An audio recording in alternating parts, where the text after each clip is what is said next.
Hello दोस्तों, welcome to my YouTube channel Raman educator. यदि आप हमारे चैनल पे नए हैं तो चैनल को लाइक, शेयर, सब्सक्राइब करना ना भूलें। चलिए बिना कोई देरी करते हुए हम लोग वीडियो को स्टार्ट करते हैं। आइए आज का नया टॉपिक हम लोग देखते हैं accounting equation. Accounting equation. The assets of a business are always equal to the total of capital and liability। जो बिजनेस का एसेट्स होता है वो किसके बराबर बताया जा रहा है? किसके बराबर बताया जा रहा है? टोटल कैपिटल और लायबिलिटी के बराबर। इन दोनों को जोड़ के जो होता है वो हमारे एसेट्स के बराबर होता है। आइए अब हम लोग देखते हैं इसका formula. Assets equal to liability plus capital. Assets equal to liability plus capital. अब हम देखेंगे कि ये जो कैपिटल है, ये सी वर्ड ये अब हट गया है। इसके जगह एक नया वर्ड आया है ई। इसके जगह एक नया वर्ड आया है ई, जो होता है assets equal to liability plus equity या फिर ऑनर्स का इक्विटी। ये ई लिखाता है, नया टर्म आया है इक्विटी। अब हम लोग जानते हैं कि इक्विटी क्यों लिखाता है। जैसे कि हम लोगों ने देखा भी, assets equal to liability plus owner equity. ये एक फॉर्मूला है किसका? ना अकाउंटिंग इक्वेशन का। A equal to assets, L equal to liabilities और E equal to owners equity, या फिर हम लोग इसको बोलते हैं शेयर होल्डर्स इक्विटी। अब शेयर होल्डर इक्विटी या फिर ऑनर इक्विटी को दो पार्ट में बांटा गया था। पहला पार्ट आता है कैपिटल, और दूसरा पार्ट जो है इसका, उसको बोलते हैं हम लोग रिटेन अर्निंग। इन दोनों के मिक्सचर को हम लोग क्या कहते हैं? ऑनर्स इक्विटी कहते हैं। अब इसी से हम लोग अकाउंटिंग इक्वेशन के ट्रांजैक्शन को रिकॉर्ड करना सीखेंगे। आइए अब हम लोग जानते हैं अकाउंटिंग इक्वेशन के फॉर्मेट को, जिसपे हम लोग रिकॉर्ड करेंगे ट्रांजैक्शंस को। पहला कॉलम जो बनता है वो रहता है सीरियल नंबर का। दूसरा कॉलम रहेगा ट्रांजैक्शन, जो भी ट्रांजैक्शन होगा उसको हम लोग यहाँ पे रिकॉर्ड करेंगे। तीसरा कॉलम है एसेट्स का, जिसपे हम लोग एसेट्स के बारे में लिखेंगे। और चौथा कॉलम है liability plus honours equity. Liability plus honours equity. कई जगह में इस ऑनर्स इक्विटी की जगह में लिखा हुआ होगा, आप लोगों को देखने को मिलेगा कैपिटल। दोनों सही है। जैसे कि हम लोग जानते हैं कि कोई आदमी कोई बिजनेस को स्टार्ट करता है, तो स्टार्ट करने के लिए वो घर से क्या लेके आता है? ना कुछ पूंजी लेके आता है। पूंजी के रूप में वो क्या रहता है? जैसे कि वो कैश लेके आएगा, फर्नीचर लेके आएगा, कुछ गुड्स लेके आएगा, और उससे क्या करेगा? वो बिजनेस को स्टार्ट करेगा। जैसे कि हम लोग यहाँ पे समझ रहे हैं। पहला केस मानते हैं कि एक राम है। ये क्या किया? बिजनेस को स्टार्ट कर रहा है। तो बिजनेस को स्टार्ट करने के लिए क्या लेके आएगा? ना कैश लेके आएगा, फर्नीचर लेके आएगा,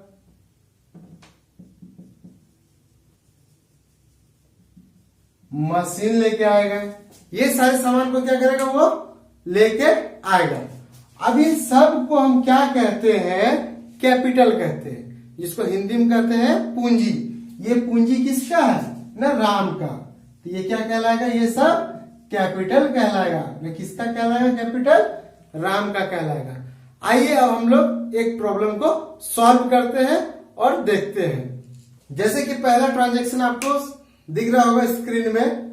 गोपाल क्या करता है? स्टार्ट करता है business with 75,000 as a capital. Gopal नाम का जो आदमी है वो क्या करता है? एक बिजनेस स्टार्ट करता है जिसका कैपिटल कितना है? 75,000। अब जब हमको पता चल गया कि वो बिजनेस स्टार्ट कर रहा है कितना से? ना कैश से स्टार्ट कर रहा है, तो हम लोग क्या लिखेंगे? पहला एंट्री एक नंबर में सीरियल नंबर 1 है तो लिखेंगे बिजनेस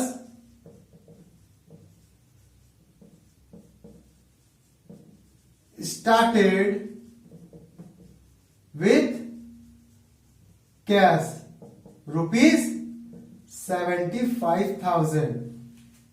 ये तो हम जो देख रहे हैं अपने ट्रांजैक्शन में उसी चीज को लिखे। अब क्या करना है कि मेरे पास क्या आया था, हम क्या लेके आए हैं, ना कैश लेके आए हैं, तो हम लोग क्या लिखेंगे, कैश।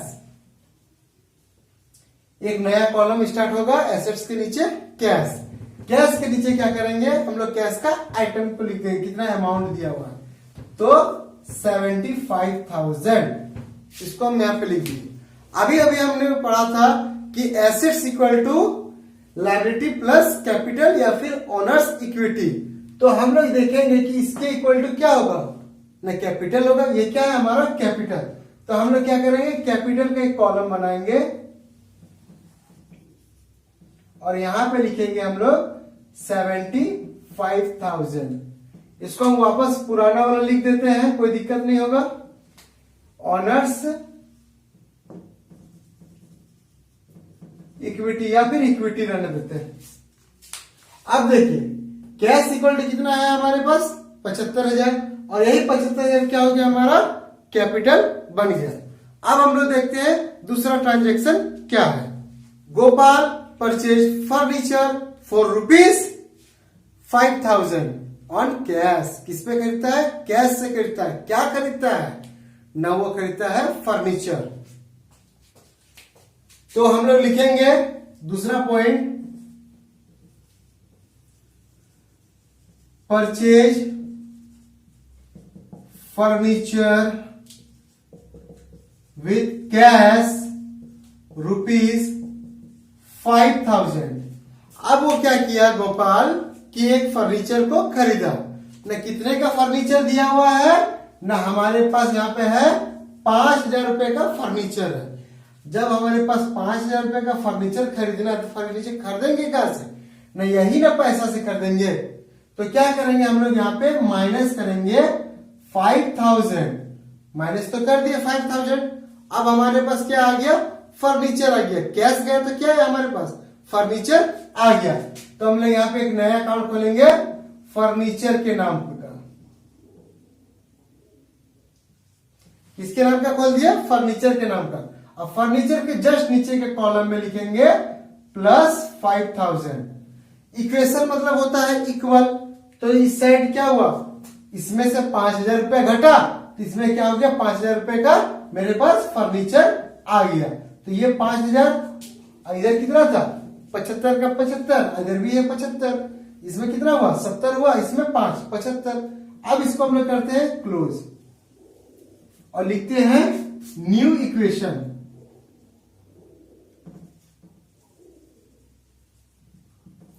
क्या लिखते हैं, न्यू इक्वेशन। न्यू इक्वेशन लिखिएगा, 75,000 में से 5,000 चल गया तो कितना बचा हमारे पास, न 70,000 रुपया बचा।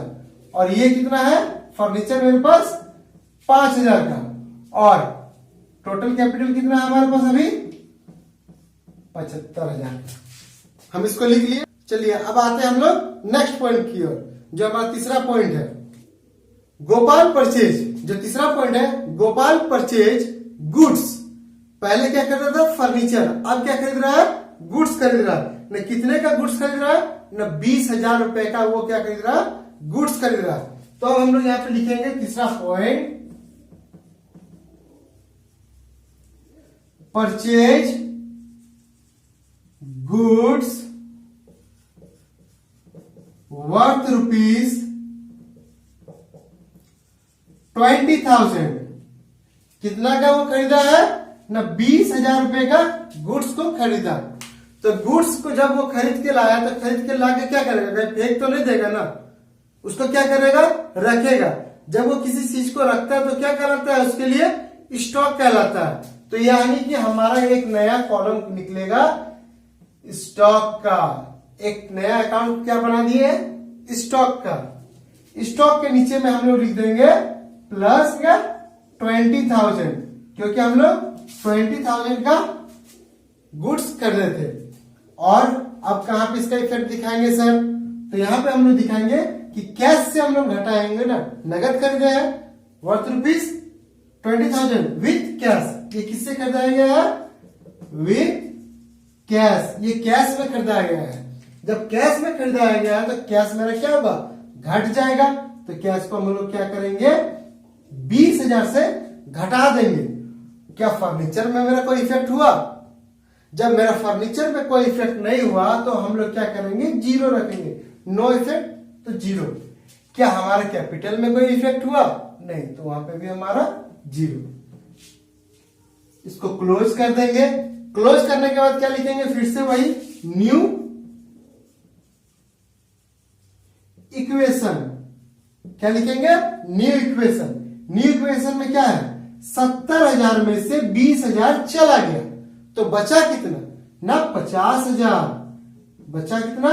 50,000 प्लस 5,000 प्लस 20,000। अब इन सबको जोड़ के क्या इसके बराबर आ रहा है वो हमको देखना। तो इधर कितना है हमारे पास? 75,000। हमारे पास कितना कैपिटल है? 75,000। तो हम लोग देखते हैं 50 और 20 70 5 75। इसी तरह हम लोग बनाते हैं अकाउंटिंग इक्वेशन को। आइए अब हम लोग देखते हैं चौथा पॉइंट जो लिखा है Gopal purchase goods on credit. पिछले केस में था कि गोपाल गुड्स को खरीदा था, लेकिन किस में खरीदा था? न कैश में खरीदा था। अब किस में खरीद रहा है गोपाल? क्रेडिट में खरीद रहा है। तो हम लोग लिखेंगे goods purchased on credit worth rupees 16,000 16,000 रुपए का। अब देखो गुड्स तो खरीद रहा है।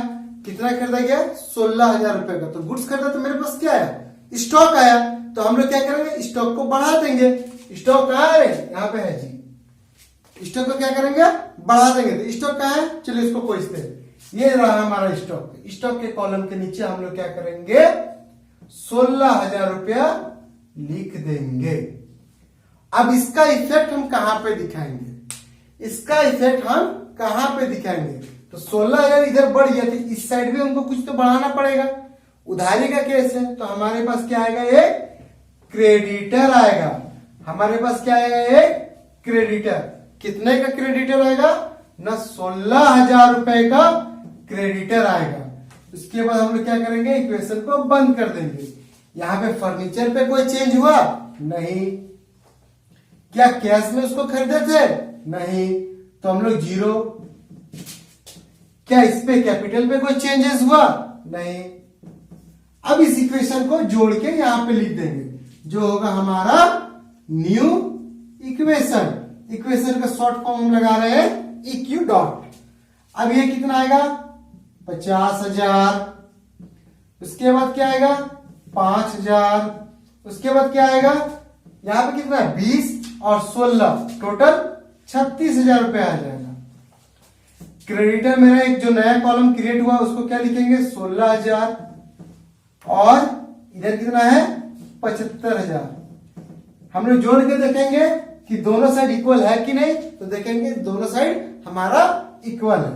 अब हम लोग देखते हैं नेक्स्ट पॉइंट। जो पांचवा पॉइंट है उसको हम लोग देखते हैं। Goods costing 12,000। जो 12,000 रुपए का जो गुड्स था उसको हम लोग क्या करें? सेल किए। सेल किए। कितना में सेल किए? ना 15,000 रुपए में सेल किए। क्या किए? 15,000 रुपए में सेल किए। और किस में सेल किए?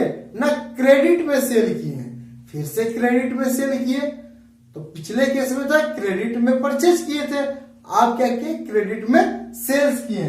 तो 12,000 का जो सामान था उसको कितना में किए हैं? 15,000 रुपए में किए। आइए अब हम इसका एंट्री कर लेते हैं।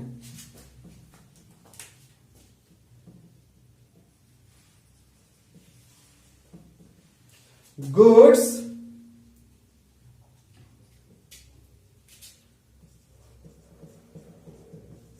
Costing 12,000 1000 sold on credit for rupees 50,000, 15,000 रुपए में बेच दिए तो क्या हुआ, बिजनेस को फायदा हुआ। तो अब हम लोग देखते हैं बिजनेस को कैसे फायदा होता है। तो यहाँ पे कैश, कैश का तो कोई ट्रांजेक्शन नहीं हुआ, तो कैश के कॉलम में 0। क्या फर्नीचर में कोई चेंजेस हुआ है, नहीं हुआ फर्नीचर में चेंज, तो फर्नीचर को भी हम लोग रखेंगे 0। क्या हुआ, स्टॉक, स्टॉक हमारा क्या हुआ, घट गया। स्टॉक कितना का घटा, 12,000 का सामान बेच दिए तो क्या हो गया, स्टॉक मेरा 12,000 रुपया घट गया। स्टॉक क्या हो गया, 12,000 रुपया मेरा घट गया। लेकिन एक नया चीज क्रिएट हो गया जिसको हम लोग बोलेंगे डेटर, जिसको हम लोग क्या बोलेंगे, डेटर। अब डेटर नाम का एक कॉलम यहाँ पे आया, तो डेटर नाम का जितना आया उसको अमाउंट को यहाँ पे हम लोग क्या करेंगे, दर्शाएंगे। क्या करेंगे, 15,000 रुपये। फिर भी अंतर दिख रहा है, कितना का अंतर दिख रहा है ना, 12,000 रुपए का सामान हम लोग कितना में बेच दिए, 15,000 रुपए में। तो अब इसका जो इफेक्ट दिखेगा 3,000 रुपए दिख रहा, अंतर कितना दिख रहा, 3,000 रुपए। तो इस 3,000 को हम लोग क्या करेंगे, कैपिटल पे दिखाएंगे, क्योंकि वो एक प्रकार का फायदा हुआ और वो क्या किया, बिजनेस से जुड़ गया, जिसके कारण से हम लोग कैपिटल में इस 3,000 को दिखाते हैं। लेकिन क्रेडिटर पे कोई भी चेंज नहीं हुआ तो क्रेडिटर 0। अब इसको हम लोग क्या लिखेंगे, न्यू इक्वेशन। फिर से न्यू इक्वेशन, 50,000 प्लस 5,000 प्लस 36 में से 12 चल गया तो कितना बचेगा ना, 24,000 प्लस 15,000। अब इधर से कुछ चेंजेस हुआ, 16 में से कुछ चेंज नहीं हुआ तो क्या लिखेंगे, 16,000 प्लस 75 और 3 दोनों है प्लस में, तो दोनों को क्या करेंगे, आपस में जोड़ देंगे तो कितना आ जाएगा, 78,000। उसके बाद हम लोग क्या करेंगे, अकाउंट को बंद कर देंगे। हम लोग देखेंगे कि इन सबको जोड़ के इसके इक्वल आ रहा है कि नहीं। यदि इसके इक्वल आता है तो ये हमारा अकाउंटिंग इक्वेशन सही है। यदि वीडियो पसंद आए तो चैनल को लाइक शेयर सब्सक्राइब करना ना भूले। Keep supporting, thank you.